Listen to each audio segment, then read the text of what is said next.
Hey gang, I'm going to do a quick video because of an opportunity that presented itself today in the course of teaching lessons.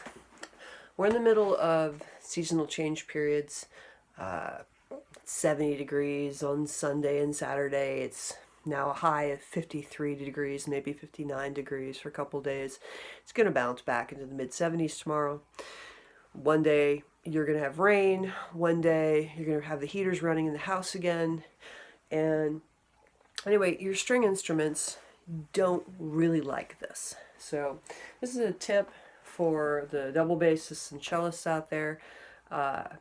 If you've been playing for a while, you probably already know this, but I'm doing the video largely for folks who may not, so great if you happen to know this. This instrument will give me a chance to demonstrate it right now, and I can record it to use it so people can hear it down the road after I get this instrument taken care of. So all these humidity changes and temperature changes are not really great for the instruments, so you have to kind of check on them. And when I was buying my first double bass, the luthier who was helping me out gave me this tip. It's a really good one, and I'll demonstrate it. You want to knock along the seam, and you're listening for drastic changes, and sometimes even subtle ones. You want to go the entire length of the seam. Okay, I'm going to go to the back side as well.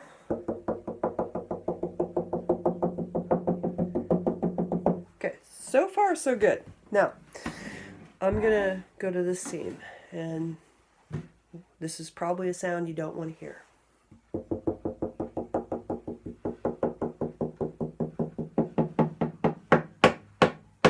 That sound. That clacking is not me knocking. That's actually the sound of wood hitting wood. This seam is opening up, all right? This instrument actually did this in the last week. It did it very rapidly, and that's kind of consistent because the temperature's been bouncing. Usually myself or one of my students, somebody, this happens to every year.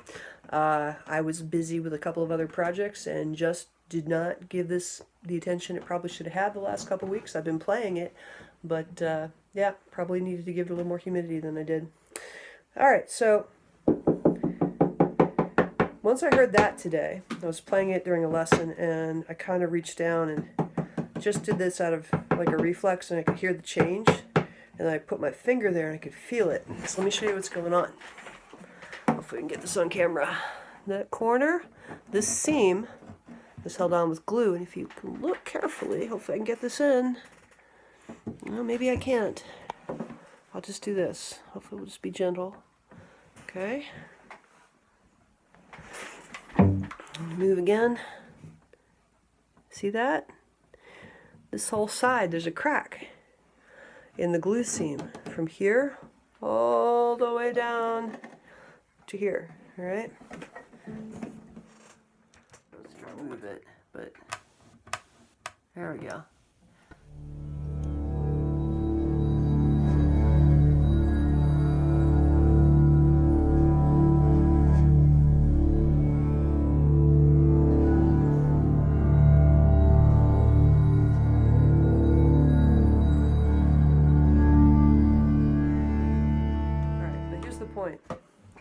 This is not the end of the world. The instruments are designed to fail along those seams. It's to protect the wood. So the glue that's here is actually designed to pop instead of having the wood crack. So this is a good thing it happened, and it's very fixable. So yeah, that being said, this has grown just today. Probably, I found it this morning, then I left to go teach in Richmond and just came home, and it looks like it's grown probably another 3 inches, so we're probably looking at about 10 inches of seam separation here. So this is probably going to go sooner than later to the luthiers to be repaired. Yeah, so if you haven't been checking, maybe go just tap, do all the seams on your instruments where the top and back are glued to the sides. Look for separation. Just generally look it over. The seasons are changing. All kinds of changes can happen. Cracks can appear. in instruments, even not on the seams. So yeah, that's my tip. That's what it sounds like, so you can identify it when you hear it. And I hope this helps somebody out. All right, take care.